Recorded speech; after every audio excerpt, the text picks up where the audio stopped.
But my training background is in journalism. I've worked for the Standard, for the National Media Group. I've worked for the Media Council of Kenya. I've worked for an NGO called Internews. And now I work for government, that's a parastatal, under the Ministry, the National Treasury and Planning. So that's where I am, and I'm glad to be here for us to share ideas. There is no one with the monopoly of knowledge, so we're here to share ideas on how we can empower ourselves, prepare ourselves. Just a brief background of what Retirement Benefits Authority does. It is a regulator in the financial sector, and we deal with the retirement benefits. Just from the name, RBA, Retirement Benefits Authority, we are a regulator in the retirement benefits industry. And some of the terminologies you'll hear about is pension. And when you talk about pension, we talk about retirement. And when you talk about retirement, we have to discuss about planning for retirement. And as you plan for retirement, we have to talk about money, because you'll need money. One question maybe I can ask as we wait for us to start, I don't know, Jed? Yes, as we wait for the other panelists, I want to ask. Let me see by a show of hands, how many people are earning an income? Even if it's 10 bob, even if it's 100 shillings, please a show of hands. Beautiful, then I'm talking with the right audience. How many of you have enough money? So in other words, money can never be enough, okay? Okay, how many of you save something every month? Now okay, beautiful. All right. How many of you are in any particular circle or a chama? Chama, good. How many of you have a bank account? How many of you have a savings bank account? Okay. How many of you have any kind of insurance, be it education, be it life insurance? Okay, how many of you are in any kind of pension scheme? Pension scheme. One. You know mkono vizuri? 1, 2, 3, now 4, around 5. Okay, beautiful.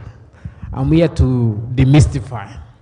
And I've asked many of the young people why they are not joining a pension scheme. A pension scheme is just like a circle, is where you save your money and you can borrow up to 3 times, so that it's like you can borrow a loan and use the money for development. If you have a savings account, of course you can put aside some money, it can earn you some interest, and of course you can pick your money at any time and do whatever you want. When it comes to insurance, it's planning for sometimes some eventualities that are not planned for, okay? But when it comes to pension or retirement benefits, you are planning for a time when you will no longer be earning an income, not even a time when you will retire. Today, let me give you an example. How many of you know, let's say, who is the trending athlete in this country? The trending athlete or a sports person you know of? Just mention one. Kipchoge. For how long has he been trending? For how long? Okay, do you think Kipchoge will still be trending in the next 10 years? We'll have a new Kipchoge, right? we may never have a Kipchoge. Let me ask again. For the footballers, those who love the Premier League, who is the top player for Arsenal? Just mention a name. Eh? Okay. For Manchester United? Yes. Thank you. Will those names still be the names in the next 5 years? Are you sure? Do you think that when I ask who is the top player or top scorer for Manchester in the next 5 years, will you give me the same name you have given me today? The nose have it. This is the simple analogy. If all right, who is the top scorer for Gor Mahia? Hata amjui. Okay. Or this. All right. This is the main point, my friends. Those names you're mentioning today, in the next 1 or 2 years, they not be the same names. But the fact is, those people right now are earning a lot of money. In fact, it could be mind-boggling. When you go to the sports pages, even when there's a season where players are shifting teams, you may wonder the kind of monies being talked about. Forget about Europe, America, Germany. They earn a lot of money. Currently in Kenya, the sports people, they earn a lot of money, but within a very short time. In other words, their shelf life is very short. A shelf life, it's like the time you take for you to expire, in quotes. Same to us. There's a season when we earn a lot of money, but there comes a time when you'll stop earning, either because of ill health, you may lose your job, you may lose your business. Corona has taught us a lot. Some people had booming businesses, but the business came to a stop, meaning their income stopped. After your income has stopped, does it mean you stop eating? No. Do you stop going to the hospital? No. Do you stop paying rent? No. In other words, we are talking about saving when you have energy, when you are earning, for a time when you will stop earning because of circumstances either beyond or because you are of age. I think we will continue. I have seen my co-panelists. We give our time to introduce ourselves and then we can start officially. Asante Jed. Thank you very much for that wonderful introduction and this words of wisdom. So welcome you, Margaret. So there's an opportunity for you to just introduce yourself, tell these young people and even the people who are streaming online something about you, and then something interesting too. Then we start off. All right.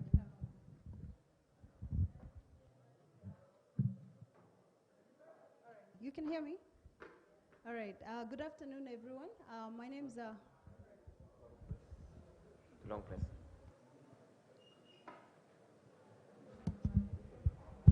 All right, now it's on.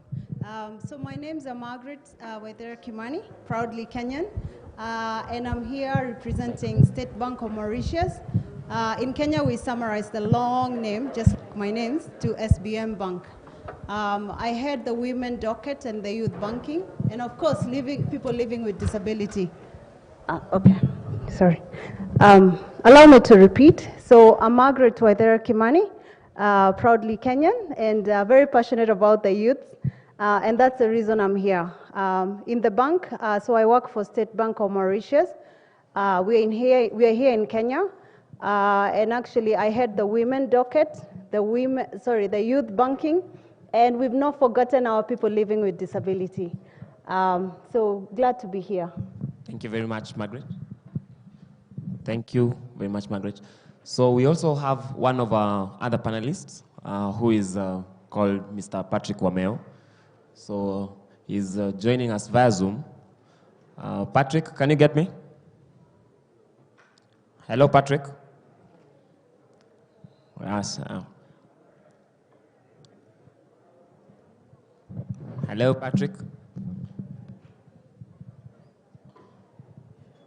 Thank you. We've seen you on screen, so we're just finalizing on the audio. Second.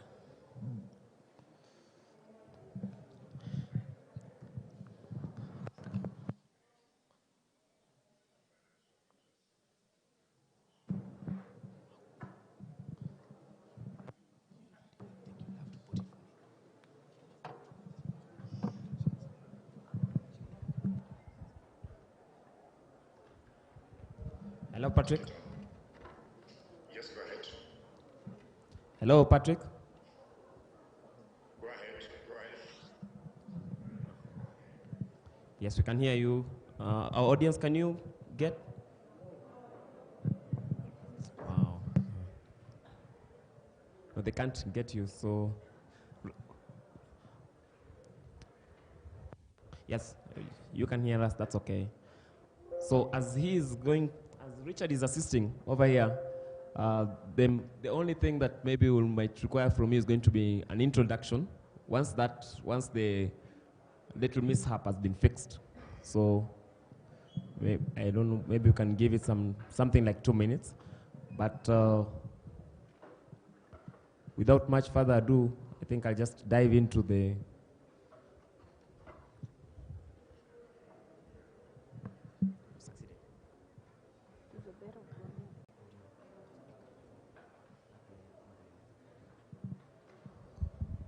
So we're experiencing some little challenge there. There is the audio connection is a challenge. So I think, yeah. So maybe Patrick, you can just join us. It's unfortunate, but I don't know how we can broadcast that.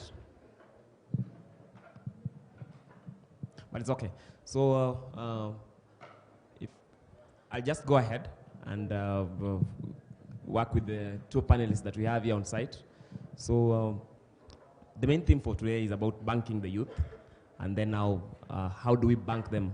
But on the other hand is that we also need to build capacity for them.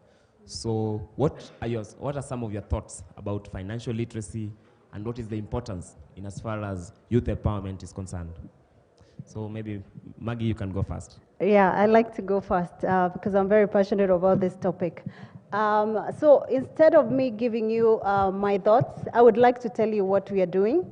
And actually, every time I come to this Kenya School of Government, there are some ICT students we are walking the journey. We've been walking the journey with, courtesy of the Presidential Digitalent.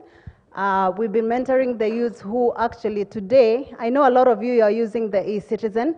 They are actually the innovators of that eCitizens app. And so as a bank, we believe that banking the youth is not always about offering the financial services. And I'll tell you why. For us, why we've actually lumped the three sectors together, people living with disability, youth, and women, it's because we have the same challenges. So for us, we do offer both financial services and non-financial services. And what do I mean by non-financial services? And I think it's a question you've raised. We are very keen on hand-holding these youths. We, by the way, in the bank, majority of us are youth, so we are the bank of the millennials. A lot of us are very young, so even we think creatively, and we are actually provided jobs for these youths. We do take interns. Many of our interns actually, I know you, Jade, you know one of the examples. Many of our interns eventually either get employed with us, and some of them actually, we promoted entrepreneurship. Personally, I mentor not because I'm a bank.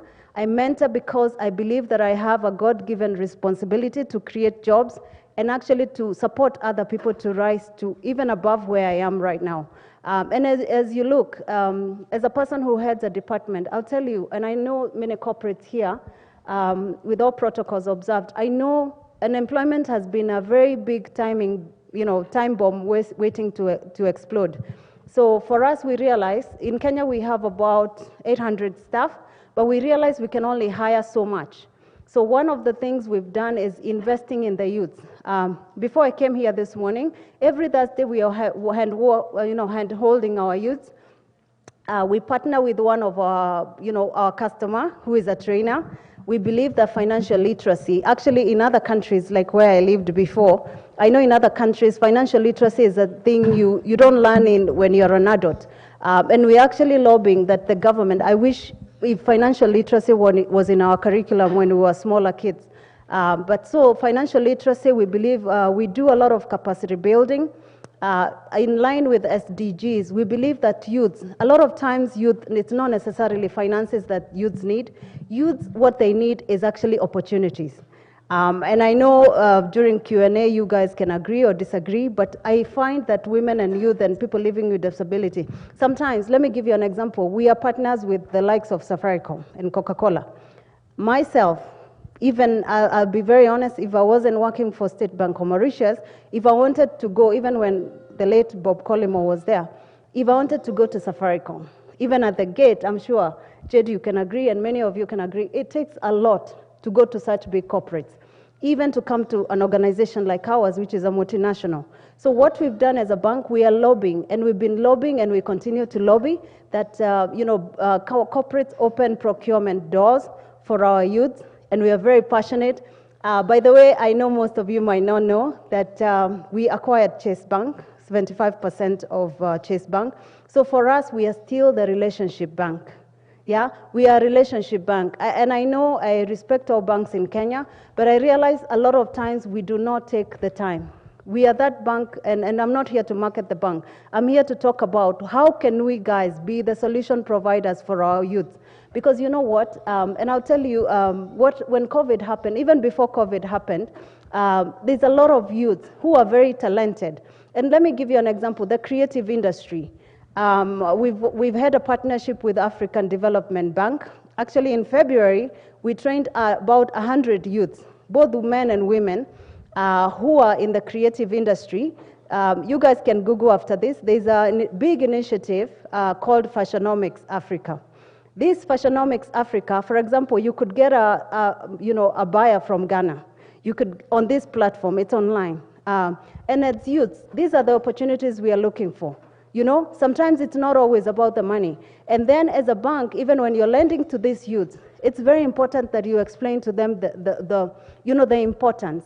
For example, I know a lot of there's a lot of fintechs that are lending to people. Sometimes you borrow maybe because you need this money desperately or urgently, but sometimes nobody has told you that there's repercussions of not paying on time. Sometimes also record keeping.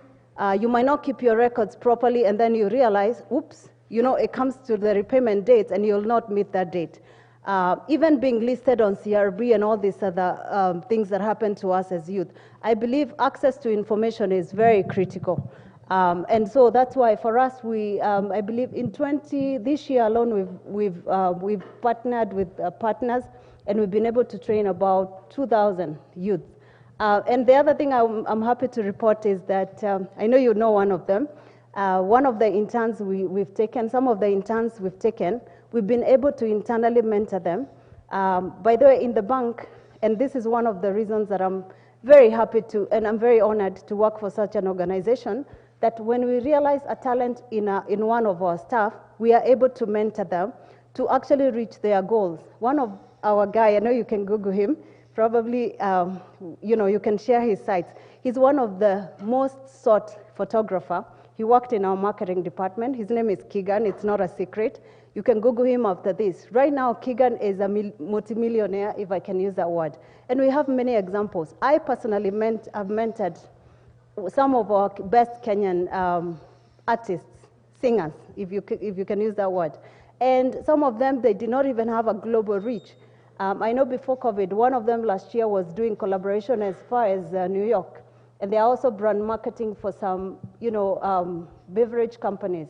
So these are the opportunities. I think here in this room, we have an obligation as Kenyans, not as bankers, but even creating these opportunities for our youth. Another thing I want to encourage is that as a bank, we believe that savings is a big component. So we also try to do capacity building for the parents. We do have certain solutions for our parents so that, for example, I'm a young mom. Our kids are able to, you start saving early. And even as youth, let's promote the savings culture. I know my colleague has spoken about it. That small money that you save, even when you're starting a business, it starts with your own investment, savings, and it's a good culture to promote. Wonderful. So thank you very much for that. Yeah, let me also weigh in on that. And I mentioned about, of course, prioritizing saving. And I know most speakers, I was here in the morning partly, and I liked one analogy of a cow. And then we have a beehive, and then we have a vineyard. Yeah. A cow gives you milk every day, quick money for your survival. You mentioned that a beehive, you can harvest honey 4 times a year. So there is some money you wait, periodically. And then a vineyard, it takes several years. You mentioned 5 years, and then you start earning from when you harvest the fruits. Well, I think once you are empowered like that, the question, there's one gentleman called Keto who said that cessation of income does not mean cessation of expenses. That if your income is cut off today, it doesn't mean that your expenses will be cut off. You will still need to survive. As I said, pay your rent.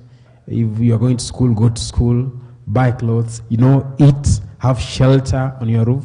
You will still need that. The question I want to ask is this. Even if you are earning bare minimum, let's say, if you are self-employed, maybe you earn, let's say, 10,000 per week. Do you know that 10,000 per week takes you so far? But if it's cut off, it means you're back to zero. You can be converted into a beggar instantly. I've had my personal experience when I came to Nairobi. 3,000, provided it is consistent, it goes a long way than the 50,000 or 100,000 that you get as a windfall. The message I want to bring across is this, that please, however little you are getting, put aside something, what we call saving. And let me give you an example. If I give you 1,000 and I tell you to list all your priorities, most likely, saving may be the last one. But if saving is your number one, umetoboa maisha. If you say, okay, fine, I have fare, it's normal, I have food, then maybe you have your rent. Of course, those are the basic needs. But it will be better even if you save 10 shillings from their 1,000 and then you spend 990. 10 times 10, that's already 100. But if you save 0, after 10 days I come, I ask, please, can you give me even 5 bob? You will not have. So 10 times 10 is 100. 10 times 30 is 3,000. 3,000, that is 1 month. Imagine you have to save for 5 years. Don't you think it's a lot of money? So my friends, I want to say that if you can, just try even this year or the next 5 months, save before you start spending. So that you lock it where you cannot reach it. Of course you will struggle and you can cut on your expenses. Let me give you a practical example of young people here. I've been through the stage. You get a salary. Unasema nimefanya kazi huu mwezi nimeumia sana. Naamka asubuhi wacha nirudishe mwili pole. Unaita marafiki, my friend. Unasema pewa. Tumeumia. Alamu inatusumbua asubuhi. Sasa ni save kwanza. Wacha turudishe nini mwili pole. Unapewa 3. How much is a beer? 200 shillings, ndio. Unasema ukunywe bia 4 kwa mfano tu, ama kunywa 2. How much is that? 400. Upate marafiki wangapi? 2 wengine. 4 times 3, 1,200, right? Okay, sijakataa usipewe. Mwili ni yako, rudishia pole. Lakini sasa tafadhali, badala ya kuita marafiki 2, siku moja naenda ukunywe peke yako. Okay? Huo mwezi ukunywe peke yako. Ukisha kunywa peke yako utakunywa 400. Umesave 800, weka kando. Next month kama kuna mtu lazima urudishe mkono, ita mmoja basi, si ndio? Akule hiyo 400. Utakuwa umesave 400. Kwa sababu the other month sasa hakuna mtu akurudisha, wewe kama ni lazima. Na ikiwezekana sasa badala kupewa 2, pewa 1. Hautakufa, ukweli, I assure you. Even if you take 1, you will not die. But you will have 400 intact. If that is your habit, fine, that is beer. There are others who do not use beer. But akipata mshahara anasema weekend hakuna kukula nyumbani. Kama labda umeona sema babes, let's go out. Mnaenda chips, kuku, unapata umetumia 3,000. Kama una mtoto, basi mnatoka nyumbani, hamjala, mnaenda. Let me give you a quick tactic. Kama umeoa na una mtoto, before you go out, hakikisha mtoto amekula sawa sawa. Hata kama ni githeri. Hata kama ni mchele na waru na beans na peas. Alafu mwende nje, mtoto hata kula chips. Utampa kajuisi 1, hata ataonja hivi atupe. Umlipie maybe kama ni 300 acheze. Lakini toka nyumbani, wewe, mama, mtoto, mko njaa, my friend, mtararua 3,000. Lakini you may spend 500 shillings at home, mshibe, mwende pale, kasnack tu, msimeenda nje. Nani atasema mjaenda nje? Tafadhali, sometimes when we go asking youth, why are you not saving? They say we don't have enough money. Sina kiatu, nini sina, sijui niko na nini. Number 2, before maybe I give up the mic. If you ask people whether they are prepared to retire, most of them in Kenya, they'll say, to retire, ni kule nini. So people, if actually work until they die on the job, uliza mtu labda, okay, wacha nipeane example ya chini, mtu wa bodaboda. So unajua anaweza bodaboda. If this person is not saving, do you think he will stop riding a bodaboda? But siku moja atapata kifua si kikuu, lakini baridi, aseme ashinde kuamuka. So atakuwa forced by circumstances not to work. We do what we call retirement planning. One day, a man aged 55 years came to our planning. Then we said, when immediately you start working, start saving even if it means 1,000 shillings. If you are earning maybe a salary of 50 and above, 1,000 shillings on compound interest, it's a lot of money if you save for 20 years. You can even decide to save 500 shillings for 20 years. But imagine fika 55, tukwambie una earn 50. So maybe you retire, start earning like 20. You start calculating, if you have 0, utaambiwa maybe you have to save like 5,000 every month for you to start maybe earning 20,000. That mzee alilia. Akakuja mbele karibu apige the speaker coffee. Akamuuliza, where were you? Why didn't you tell me this when I was 20 years? Or when I was 25 years old. Unaniambia saizi nifanye nini? Watoto wako secondary, mtoto wangu wako college. What can I save? And now I know I need to eat. My friend, you are very lucky if you are getting this information from all these speakers at this age. Wewe naona wengine labda wamekula chumvi kidogo. But I hope you are already saving because you live in this country. You must have heard of these messages. Asante.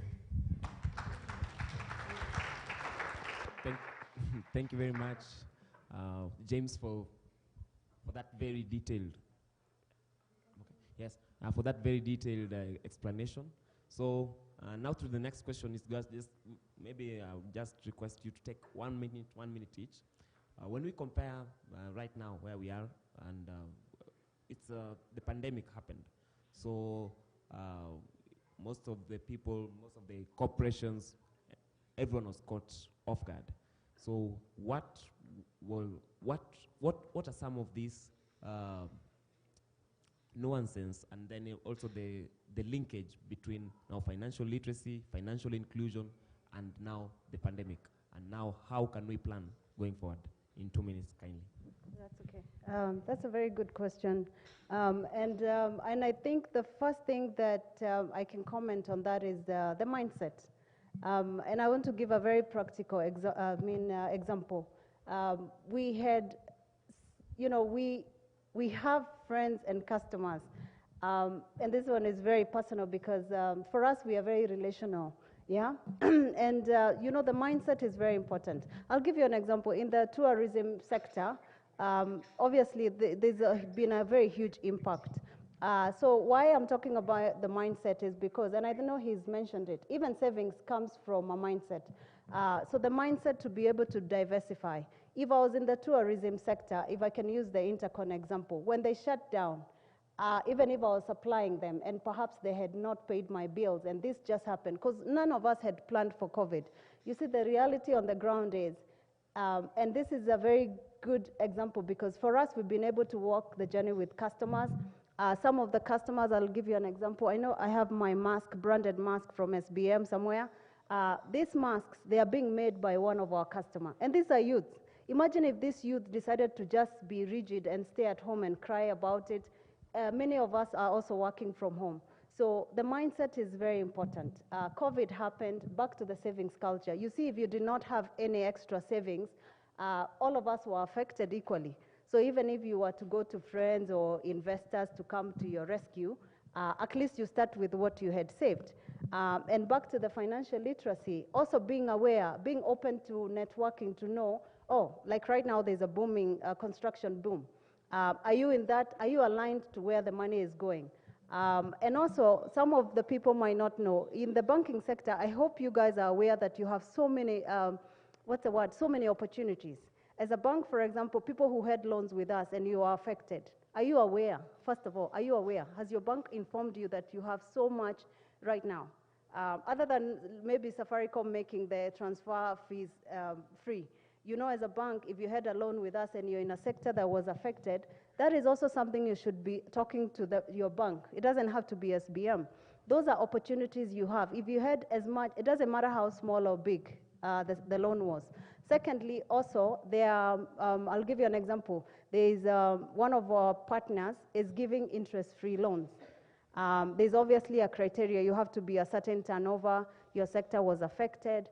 But these are opportunities. And it speaks to the accessibility of this information. As youth, as much as a lot of us are, of course, we are on social media, it's good that you're following the right information. And one of the things also is that one of the basic need. I think the right to information, having access to the right information. I know a lot of negativity is going on, but are you following, for example, what the financial sector is doing? Like right now, I give an example, we are doing unsecured lending. Many people, up to a tune of 5 million. As youth also, let me give you another example of a mindset. Remember, I'm looking at this beautiful lady in a yellow coat. Many of these youths, and I was happy, by the way, mad respect to the youth agenda for bringing counties here. I've met Kericho. I was just actually outside talking to the Kericho, guys from Kericho. You see, mindset is that I don't have to think just about me as a youth. I can also think that he's supplying maybe a product. I might not be able to supply 5 million to SBM Bank because they have a procurement opportunity, but I can go to a fellow youth, we strike a deal, we write an official agreement, and we partner and supply. Look at this construction. I know some of you have been to the airport lately. Have you seen I took a photo the other day and I was telling people, guys, if we are actually, sorry to say this word, I know in other countries, the Chinese are not politicking. The Chinese are really busy.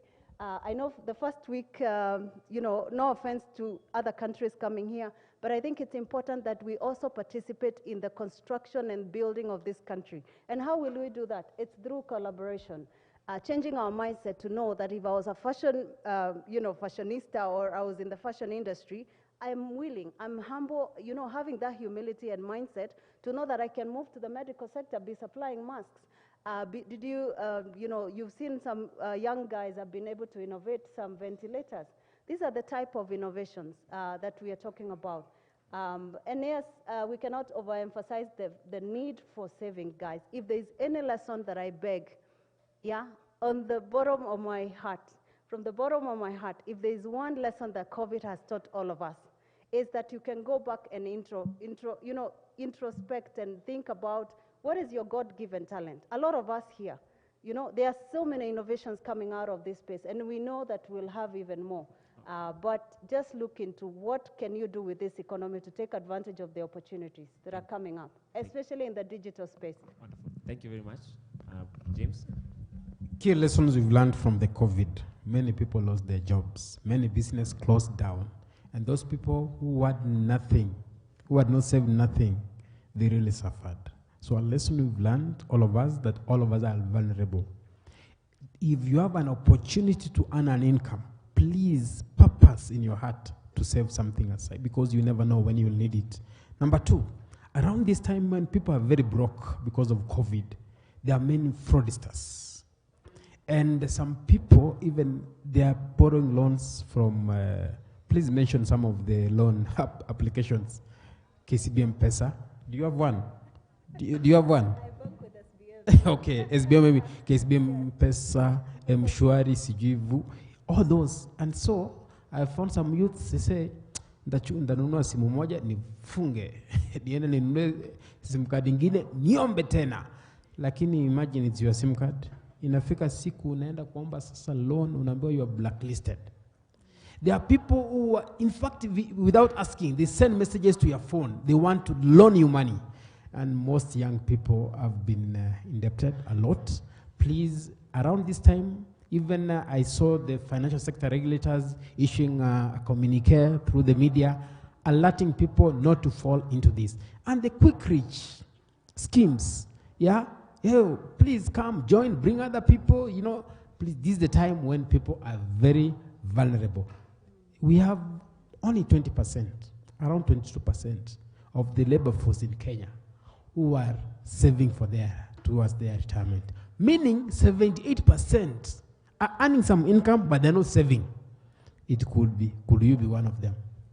Think about it. All right. Thank you very much. So we're going to now, I think we've tried to sort this conversation about the audio app. Patrick, can you get us? Maybe you can just say something, introduce yourself.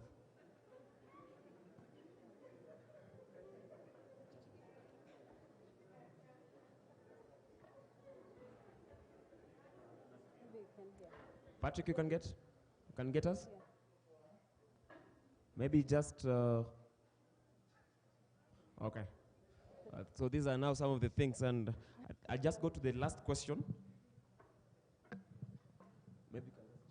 So I'll just go now to the last question, because now, because COVID happened and all these things have happened, so there's a huge challenge in terms of delivery of this financial literacy, delivery of the financial message, delivery of the content for the financial literacy. So maybe just in 2 minutes, if you could tell us what do you think, what are some of these technologies that we can leverage on, and then also at the same time, how do we deliver it? Because the delivery, I think that is what is key in terms of ensuring that the 22% who are saving is raised to a bigger percentage.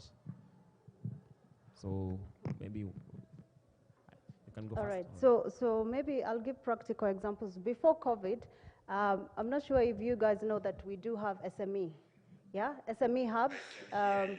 Here in Nairobi, we have 3. Oh, he's back. I can hear you. If they can hear me, I can proceed. Oh, perfect. We can hear you. Yes, kindly. Sorry for that, Margaret. So just say hi to us and introduce yourself very briefly. We've been having conversations here, and then you can just respond to the last question, where the one that I asked about the delivery of the financial literacy to the young people who are seated here. Welcome, Patrick. And then we'll close with the ones on site.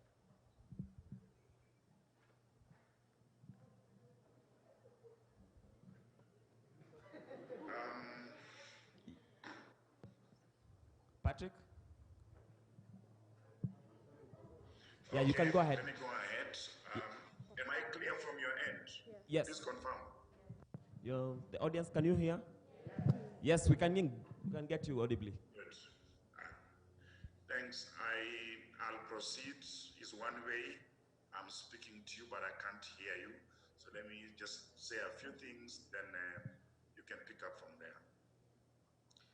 I think for the young people, I don't want to call you youth, because youth is a very wide number. For young people, the most important thing in matters of money is practice. And practice has to be the right practice. It's a very good reason why I've chosen the word practice, because money is not taught in a classroom. It is the sum total of your experience while you're growing up to a point when you become very aware of the importance of money. You can be 50 and you have not become really aware of the importance of money. So as much as I'm talking to people who are younger, allow me to say that the early part of your life, you learn a lot about money from parenting. The way your parents handle all aspects of money. That's your first school. Where money as money and financial literacy and entrepreneurship meet is at the place of generation of money. But when we discuss generation, we must first go back to what the MD Postbank has discussed, savings. If you want to make money, you will need more money at that time than you have. And that's why you need to have access to other people's money through the route of borrowing. You borrow because you have put something down called yours, your deposit or your savings. You get more when you have your savings. That's number one. So in the process of engaging with the entrepreneurship side to produce more, you are relying on what others have saved. You are accessing other people's money through borrowing, whether you are borrowing through an app or you are borrowing through a bank process. There is somebody's money you are borrowing, and you are borrowing it because there is set aside. That's number one, very important part of our lives. We are not taught this when you are growing up. Your parents give you your weekly allowance if you're in school or college, and they don't add the lesson as to how much you should consume and how much you should set aside. So from high school into college, we perhaps just pass through a process without those vital lessons. So from savings to now entrepreneurship. Entrepreneurship is about engaging in activity that generate. And from entrepreneurship, we generate more money, or we should generate more money, although initially we lose the money first due to learning curve issues, which I won't discuss today. But once you've gone through that process, you should be a net generator of income. Now, the income generated from entrepreneurship then need to be invested partly to reduce your risk, because any project carries a lot of risk with it that ought to be assessed, understood, and then to reduce the risk, you ought to now carry some of the money you've generated in what you call safe assets, assets that will not disappear. And it's an element of maintaining a bit of your back, so that if things go the way COVID has gone, you don't lose it exactly. I'll give you an example of traders in Gikomba. A typical Gikomba trader, if he has a capital of 500,000 shillings in Gikomba, he or she has another 500,000 sitting somewhere in the bank, because they have experienced in the past a lot of fires that bring down everything to zero. So they have learned to manage that risk by actually keeping an amount of money. So you'll be shocked that Gikomba was burnt last night, and 2 days later, everybody's back and working. They didn't borrow that money.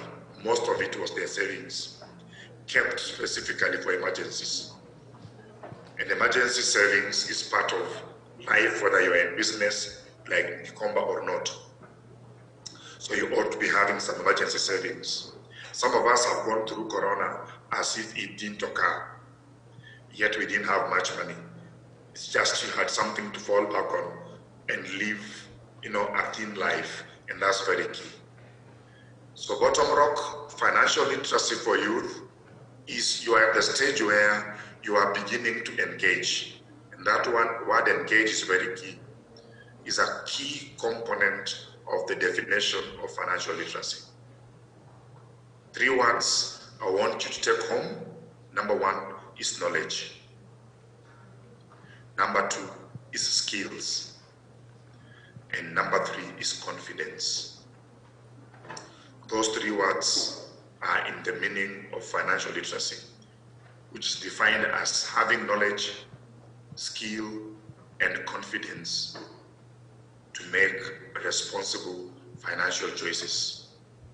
Knowledge can never be acquired without translating some information into practice. You've got to go through an experience process to say, I know. Kids will ask you for a bike because they have seen someone ride in a TV. They have no idea what it takes to ride. So if you give your kid a bicycle, not a tricycle, they will fall severally and they'll fall for like 2 weeks. But at the end of 2 weeks, they have learned the process of balancing without being taught much about it. And very soon, they will ride very stable, go below tables, begin to take dangerous risks. The more they know, the more they take more maneuvers. That being able to do is what we call knowledge. In financial literacy, you can't pretend to know when you cannot show us your savings. You should not pretend to know when you can't show your ability to multiply. And it's a pretense to say you know when investing is a word that remains in the dictionary. If you cannot practice the principles or the pillars of money, which is saving, multiplying, and addition, and be seen to be doing it in numbers, those are words you speak in. You do not know money. So knowing money can only be shown by what you can do with it. Once you know it, you create or generate skills, which is a daily application of that knowledge to now make money. Wonderful. And then being able or being in such situation of confidence to move monies from between investments is now the next level of financial literacy. We are going through a very difficult moment in Kenya because of COVID. But that's the time when Chris Kirubi is spending $2 billion building a real estate in Two Rivers Mall. He just broke ground 2 weeks ago. That is at the level of confidence. You now can understand the patterns. You now can make sense of your environment and how it is leading to a great opportunity. You don't have to be that big, but when you move 20,000, you should move 20,000 knowing that it is going to create ABCD. It is not like you do in Forex, where you look at a chart and take a chance on it. I have been a dealer, I understand those charts. I want us to appreciate that for young people, there's no other story. It's about moving straight into engagement and engaging in a manner that you generate knowledge, you turn that knowledge into skills, you turn that skill into a confidence as you make investment moves. And until those three words mean exactly what they mean in every transaction you handle, you are not financial literate. You are on the path to it. I think, Richard, you can pick up your mic back unless you need me to answer any specific question. Thank you. Thank you very much, Patrick.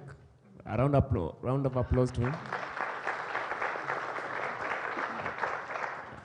Yeah. So I think because of time factor, we'll just pick questions from the audience. So who can assist me? Wow, I can see very many questions there. So we'll do this. We'll take one from this side, one, and then that side. So Richard, which side do we start with? All right, so they've nominated her.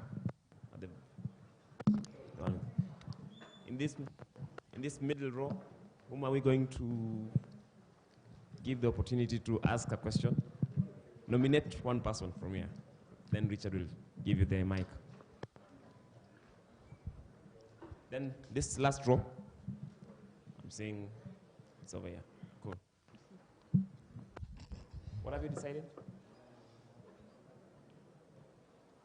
All right. Or someone from the back, I think we'll give her. Yes, go ahead. Good afternoon.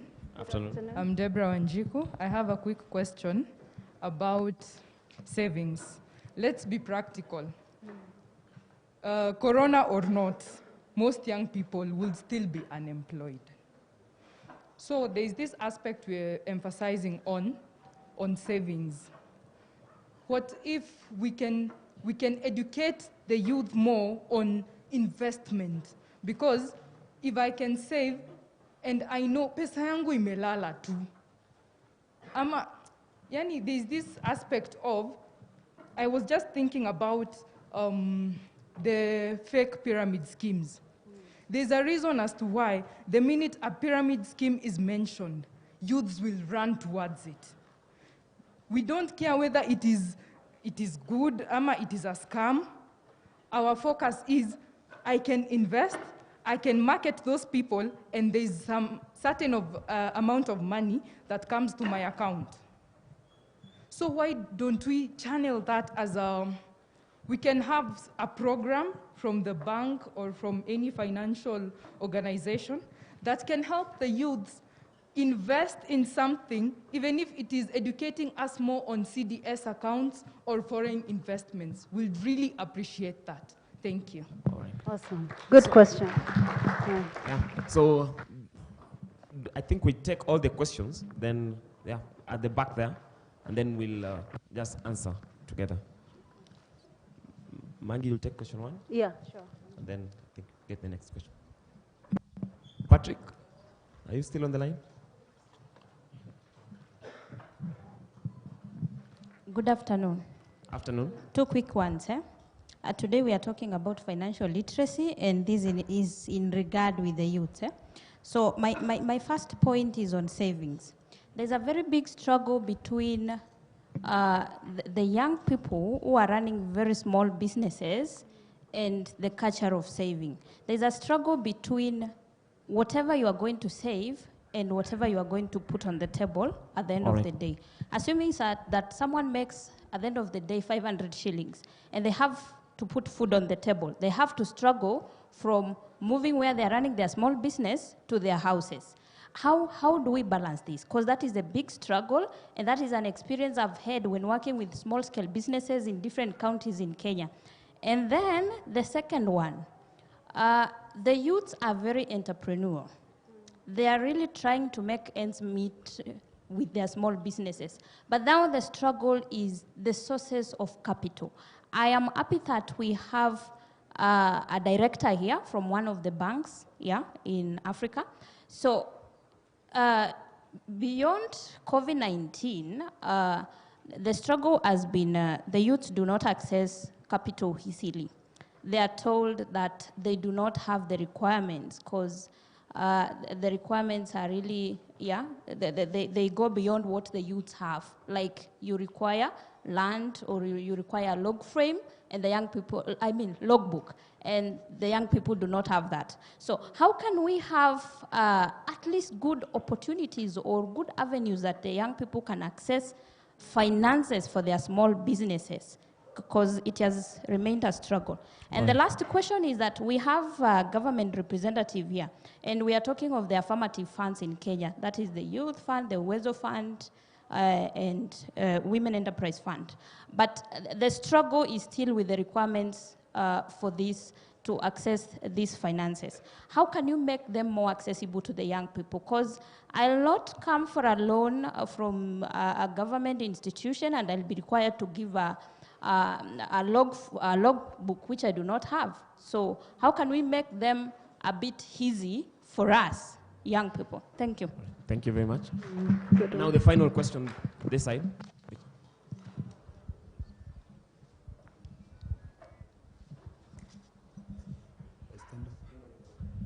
Okay, good afternoon. Okay, I'm called John Ingwero. My concern is about Treasury. I think we have a representative from Treasury here, and it's so glad. My question goes to the procurement about tenders or anything pertaining to disability, because as I give a good example, I'm a person with disability. I have the AGPO, I have the IFMIS. It's now my second year having all these documents. But then when we apply for these tenders, we are not given anything at all. We don't know where they go. We want clarity from you. You explain to us which is the best way we can use for us, PWDs, to be able to access these tenders so that we can be independent. At this time of the world, we PWDs need to be independent. We don't want to depend on anybody to give us. We need to source for ourselves. to be independent in our own ways and to achieve our own goals in life. And then another question, you have talked about SACCOs. We young youth, we love saving. But then I want to give another example personally from me. I was having a SACCO 2 years ago. It's called Faidika Premium SACCO. I like spotting it on because I saved around 30,000. But then when I went to the office, they had disappeared. They are nowhere to be seen. I'm a disabled, I have struggled to save like other youths. But then when you go to take your money, those people are nowhere to be seen. So it's a big challenge for the youth because we may intend to save, but then the response you get from the SACCOs and the savings, it demoralizes you from going back to savings. Thank you. Wow. Thank you very much for those wonderful questions. So our panelists. All right, very good questions. That was Wanjiko, right? Yeah. Perfect. If I can address Wanjiko's question, she asked about promoting investments as opposed to savings. And I think when he posed the questions, and then of course we needed to accommodate Patrick, one of the things I was gonna talk about, so we have SME hubs. The reason the bank, because this is not about talking here, we do what we say we do. The reason we open these SME hubs, it's a hub where it's the size of maybe this room. I can give you an example. One of you guys, if you're able to go, you can go to Corner House, it's in town. You can just walk up there and check it, yeah, for yourselves. It's an SME hub. Why did we do it? It has a boardroom, and it has actually hubs where a customer, because we realize our young customers might not have offices. And I'm not talking COVID, I'm talking before COVID. These SME hubs, what we do, we used to, every week, we would bring our SMEs, the ones that are able to come, we would bring our SMEs and teach them, first of all, how to be bankable. Secondly, how do you invest? And let me please talk about this, because I know it addresses one of the other questions. In Kenya, and I'll talk from my global, because I mentor people different places, and from my global banking experience. And I think as leaders, I beg all of us, including my fellow leaders out there who are watching, let's also be role models to our young people. And you bring a very important point. Some of us, the way we are role modeling our youth, when I get, and he talked about it, if I get, let's talk about 1 million shillings, yeah? We've become a nation which is all about flossets. Do you guys know about flossets? There's assets and there's also flossets. And this is the brainwashing, and I state this with a lot of humility, because this kind of brainwashing, we are brainwashing our youth, is not gonna help. And please, if you can, after this, if you can invest in a book. COVID time, please guys, let's invest in reading. There's this beautiful book I was given when I was away by my mentor. It's called Rich Dad, Poor Dad. And this brings me back to your investment point. You know, if I'm paid $1 million, and I pay my mortgage or my rent, and then if you have a bank loan for the car, who are you paying? You're actually paying people assume that $1 million is not yours. And especially, let me just maybe use a smaller example, 50,000 shillings. If somebody is earning 50,000 shillings, you pay your landlord, yeah? Then you pay your groceries, you pay if you have a car loan, what are you left with? Really, you're just a vehicle. Guys, you're just a vehicle. If you have no investments, guys, and I love that you bring this question. I know time is limited. If you do not have investment, and I know this is where he keeps repeating about, and I know Patrick has also spoken about savings. If you do not have savings, my dear friend, you will not have investments. And back to the flossets idea. So some of the lessons we teach in our hubs is how do you invest as small as 1,000 shillings in the stock market. Nairobi Stock Exchange, for example, guys, I'm an investment banker by training before now, what I'm doing in Kenya. And people assume, I know traditionally, perhaps in the past, you could not invest in the Nairobi Stock Exchange or stock market without 100,000 shillings. Guys, are you aware that you can do M-Kiba? It's called these are the solutions. I know I cannot preempt here, but those solutions are there, guys. Those solutions are there. And what we've done after COVID, we are doing these sessions on Zoom. Why do we do Zoom? Because most of our customers are not on WebEx and all these other sophisticated. Because at the end of the day, it's not about us. It's about our customers walking the journey. Because let me tell you guys, nobody is going to build Kenya. It's us, you and me. Your 2 shillings, my 2 cents, his 2 million. So yes, those solutions are there. Okay. You can engage me after this, but those solutions are there. We are engaging even with my friend, and let me shock you guys. I know you think bankers don't do this. We are that bank. We care about our staff. During this coronavirus, guess what we did? Every Tuesday morning, like Tuesday and Thursday, our staff wake up at 7:30. Remember, we open branches at 9. So what we've been doing even for our staff, we have this course we've created. It's called Mind My Money. We started with savings, we went to investments, we went to insurance. We actually partnered with an insurance company, and they were doing it for free. So just like Kea said before, knock, and those doors will open. The opportunities, guys, are here. But let's, as Kenyans, invest. And by the way, let's invest in our country. For example, you guys, I know you know, Safaricom, how much is the share? It's a few shillings, you know? All of us can invest, even our children. Let's encourage them to do this. All right. Maybe someone can, I know I'll address your questions later, but you can go to the next question. Right, then you just finalize. Okay. I'm compelled to respond. Somebody said, we are talking about savings instead of talking about investments. Another lady behind there said that how can you tell someone to save when they're struggling to put even food on the table? When you talk about savings, and she has put it very clearly, you are not saving under the mattress. You are not putting your money somewhere in a corner. If that's the kind of saving, then it could be a wrong aspect. You must be saving towards a cause. Fine, maybe you are saving 10 bob, maybe at the corner of your house, so that when it reaches maybe 500, you buy a chicken. Then that chicken, when it grows, then you can sell it.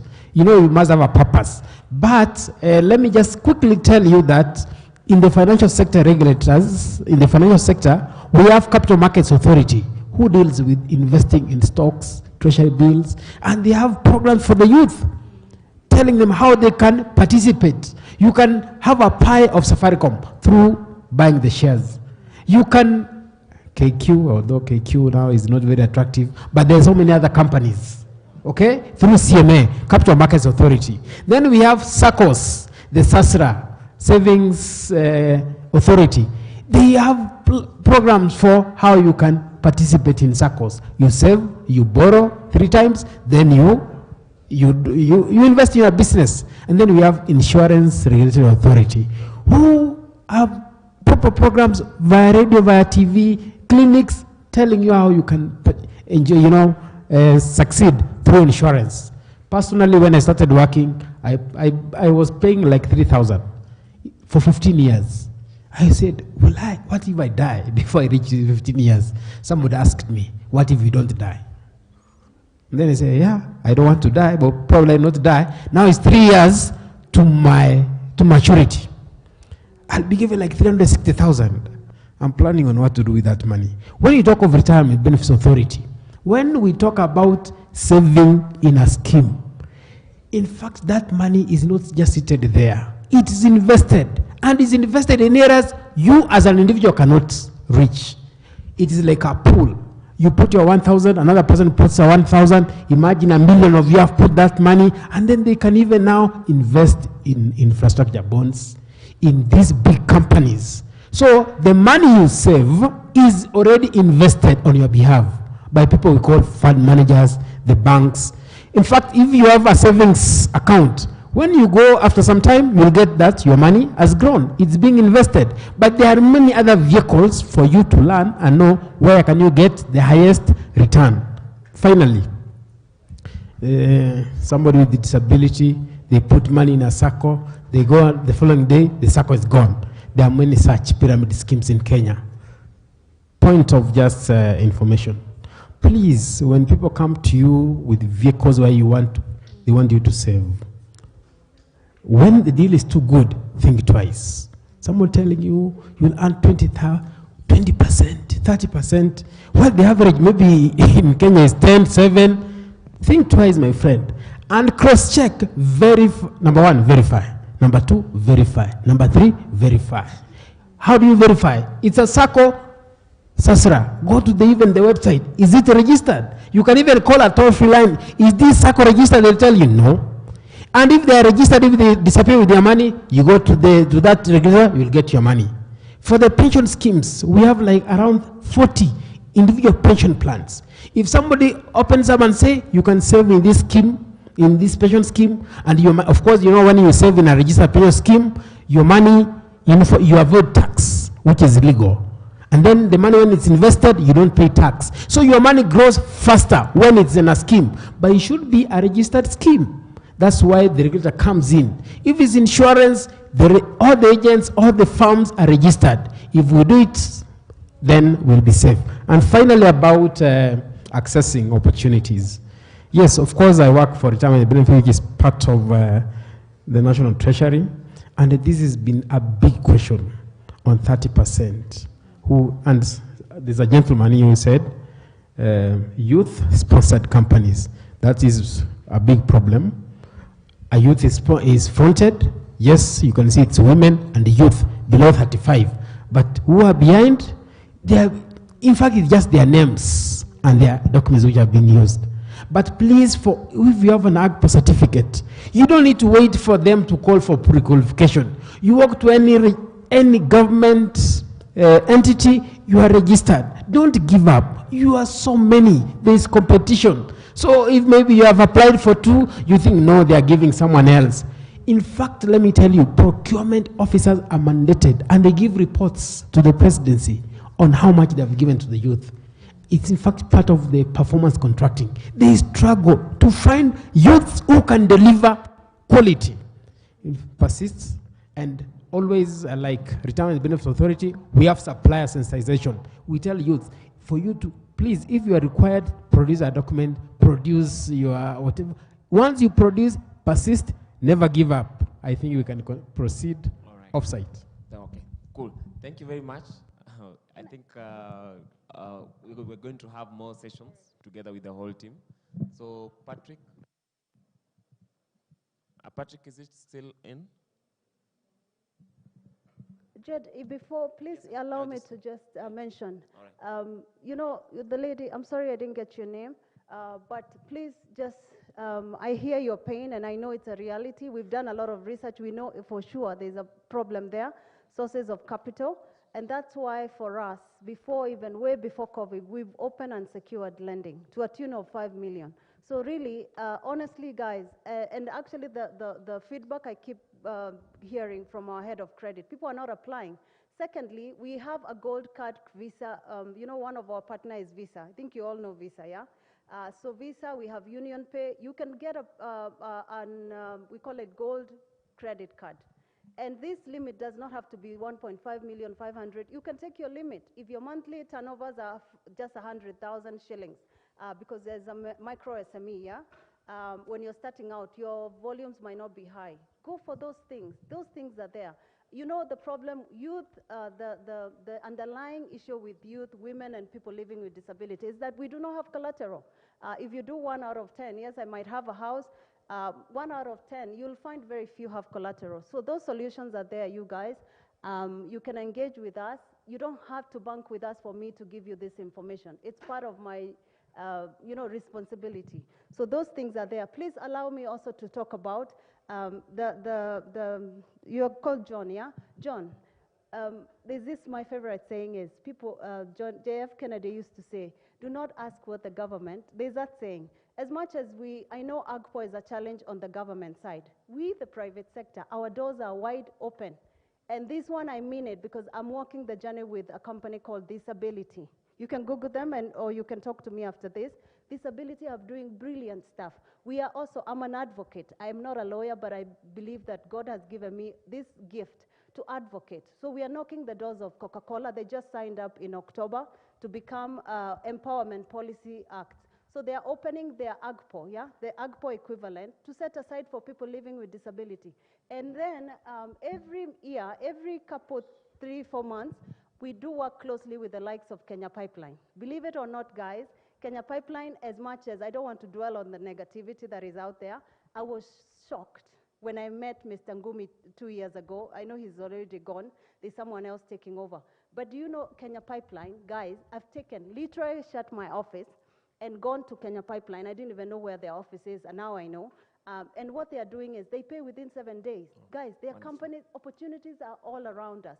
If you can engage with us, come up with this information. Guys, UN. Yes. Do you know UN in Gigiri, guys? Are you aware that UN has over 1 billion procurement opportunities? We can even give you a letter, you know, because at the end of the day, youth need to be empowered physically, not lip service. Wonderful. So let's do this. Engage with us. I can give other information out there. Yes, you know, we've been coming to Uwezo Fund. In fact, the CEO sees my call is like that girl again. Anyway, youth entrepreneur, you Yes. call it youth entrepreneur and Uwezo. Oh. We are engaging with them to say, can you disburse these funds to our women, to our youth? And the list goes on and on and on, and we can engage after this. Okay, wonderful. But the Margaret. opportunities are So- there.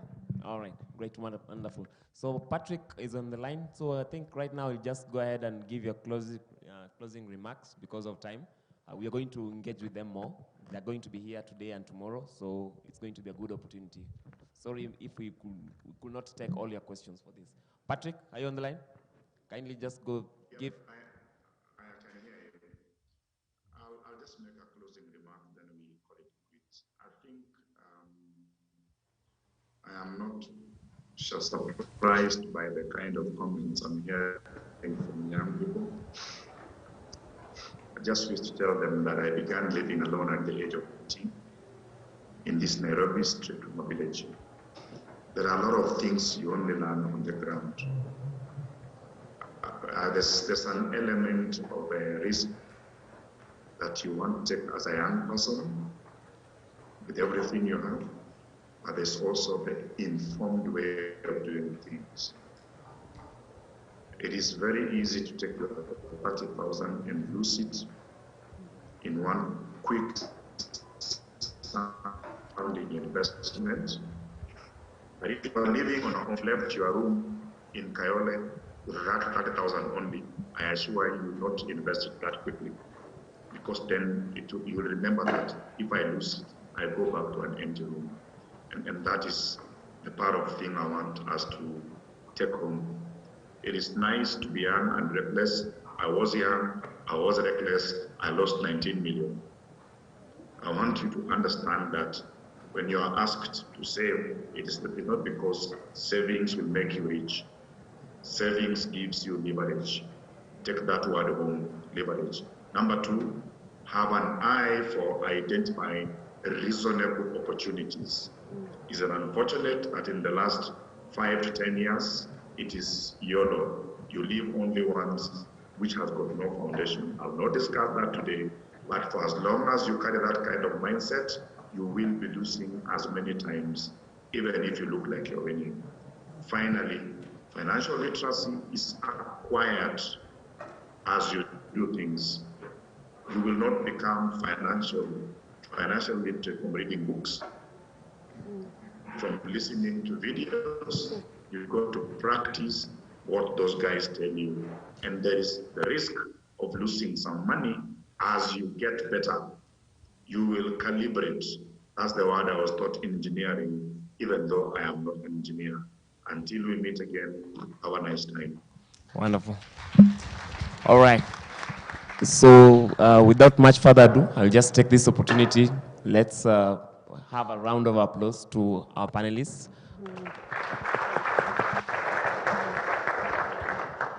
They are within the house, so anytime you need anything, just reach out to them. They're good, and they're going to answer your questions. Thank you very much. All the best.